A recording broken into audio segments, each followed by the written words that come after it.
सरकार अपने काले करतूतों को पर्दा डालने का कोशिश कर रहे हैं। एसबीआई कह रही है कि जुलाई तक हम आपको बताएंगे सब चीजें। क्यों इतना टाइम लगता है? इलेक्शन तक छुपाना चाहते हैं, फिर इलेक्शन के बाद क्या होगा वो देखेंगे। कांग्रेस अध्यक्ष मल्लिकार्जुन खड़गे ने प्रधानमंत्री नरेंद्र मोदी और भाजपा पर हाल ही में रद्द की गई इलेक्टोरल बॉन्ड योजना पर हमला करते हुए कहा कि जिन्होंने भाजपा को चंदा यानी बॉन्ड योजना के माध्यम से फंडिंग किया, प्रधानमंत्री मोदी ने उन्हें धंधा दिया। लेकिन क्या आप भी मानते हैं कि क्या खड़गे के आरोपों में कोई सच्चाई है? क्या इलेक्टोरल बॉन्ड योजना वास्तव में भाजपा को फायदा पहुंचाने के लिए बनाई गई थी? क्या प्रधानमंत्री मोदी और भाजपा लोकतंत्र और संविधान के लिए खतरा है? और क्या खड़गे का ये दावा सही है कि अगर प्रधानमंत्री मोदी तीसरी बार सत्ता में आते हैं तो भविष्य में कोई चुनाव नहीं होगा? आइए इन सभी सवालों का जवाब खोजते हैं। नमस्कार, आप देख रहे हैं एयर न्यूज़।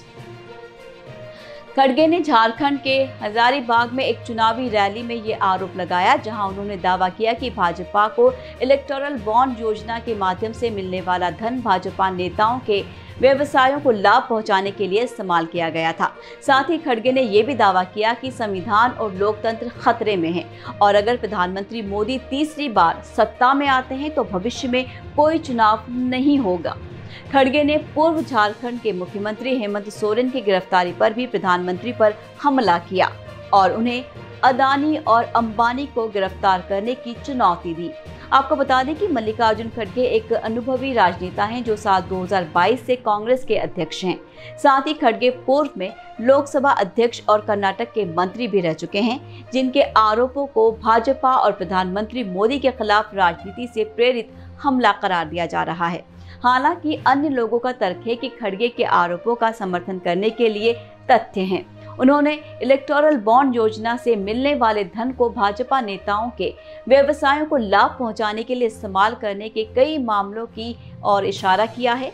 खड़गे ने लोकतंत्र और संविधान के लिए खतरे के दावों को कुछ लोगों ने अतिरंजित करार दिया है। हालांकि अन्य लोगों का तर्क है कि लोकतांत्रिक संस्थानों को कमजोर करने के लिए भाजपा सरकार के कुछ कार्यों पर चिंता व्यक्त करना उचित है।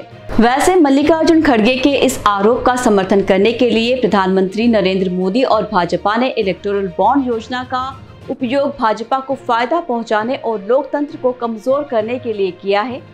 कई तथ्य हैं, जैसे इलेक्टोरल बॉन्ड योजना से मिलने वाले धन का इस्तेमाल भाजपा ने अपने चुनाव अभियानों को वित्त पोषित करने और मीडिया घरानों को लाभ पहुंचाने के लिए किया है, जो भाजपा के लिए अनुकूल है। उदाहरण के लिए द वायर की साल 2019 की एक रिपोर्ट में पाया गया कि भाजपा की साल 2017 साल 2018 में इलेक्टोरल बॉन्ड के माध्यम से मिले धन का 95% हिस्सा मिला। और वैसे इलेक्टोरल बॉन्ड योजना अपारदर्शी थी, जिससे ये पता लगाना मुश्किल हो जाता था कि भाजपा को कौन फंडिंग दे रहा है। इससे भ्रष्टाचार और काले धन को वैध बनाने की संभावना बढ़ गई और इलेक्टोरल बॉन्ड योजना के विपक्षी दलों और स्वतंत्र उम्मीदवारों के लिए चुनाव लड़ना और जीतना अधिक कठिन बना दिया। इससे भाजपा को अनुचित लाभ मिला और लोकतंत्र प्रक्रिया कमजोर हो गई। इसके अतिरिक्त इस बात के भी सबूत हैं कि प्रधानमंत्री मोदी और भाजपा लोकतांत्रिक संस्थानों को कमजोर कर रहे हैं। साल 2014 के बाद भाजपा सरकार ने मीडिया घरानों पर हमला किया, जो सरकार की आलोचना करते हैं। सरकार ने स्वतंत्र पत्रकारों को भी निशाना बनाया और उन्हें उनके काम के लिए परेशान किया। साथ ही भाजपा सरकार ने सुप्रीम कोर्ट और हाई कोर्ट के न्यायाधीशों पर भी हमला किया। सरकार ने न्यायपालिका की स्वतंत्रता को कमजोर करने के लिए कई कदम उठाए हैं। बाकी ये तो जाहिर है कि भाजपा सरकार ने विपक्षी नेताओं को भी उत्पीड़ित किया है।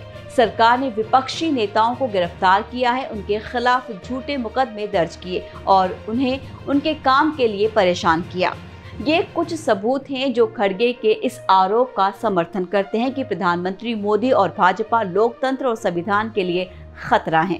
ये ध्यान रखना महत्वपूर्ण है कि इन दावों को कुछ लोगों द्वारा राजनीति से प्रेरित हमले के रूप में खारिज किया गया है।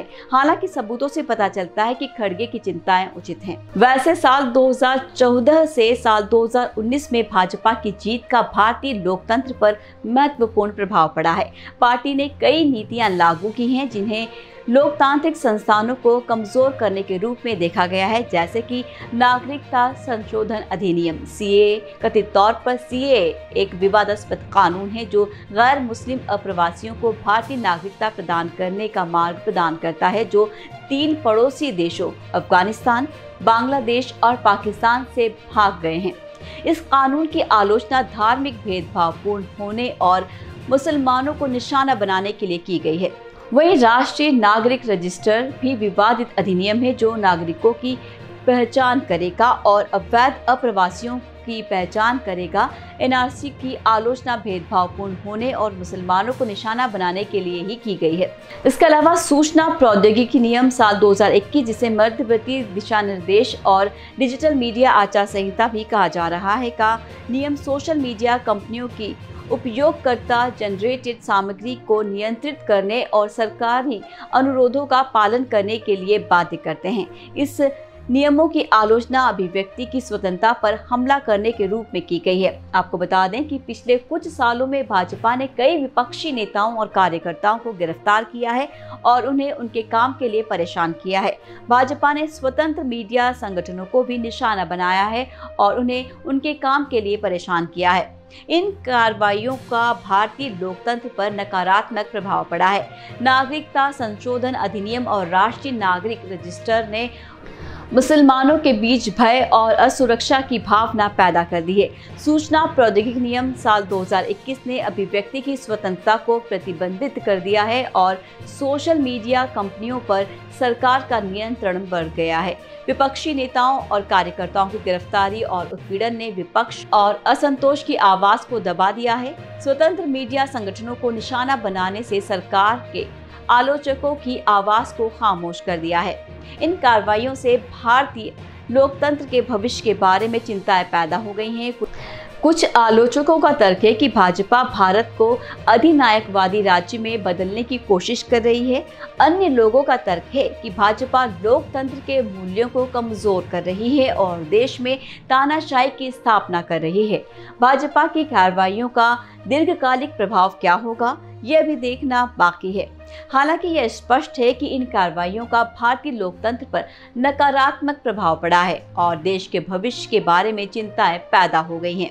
तो इस तरह कांग्रेस अध्यक्ष मल्लिकार्जुन खड़गे ने प्रधानमंत्री नरेंद्र मोदी और भाजपा पर इलेक्टोरल बॉन्ड योजना का उपयोग भाजपा को फायदा पहुंचाने और लोकतंत्र को कमजोर करने के लिए आरोप लगाया है। खड़गे ने आरोपों का समर्थन करने के लिए कुछ सबूत भी दिए हैं, लेकिन उन्हें राजनीति से प्रेरित हमले के रूप में खारिज कर दिया गया है। लोकतंत्र और संविधान के लिए खतरे खड़गे के दावों को मिला जुला रिस्पॉन्स मिला है। बाकी अन्य खबरों के लिए जुड़े रहिए एयर न्यूज़ के साथ। फिर मिलेंगे अगले वीडियो में। नमस्कार।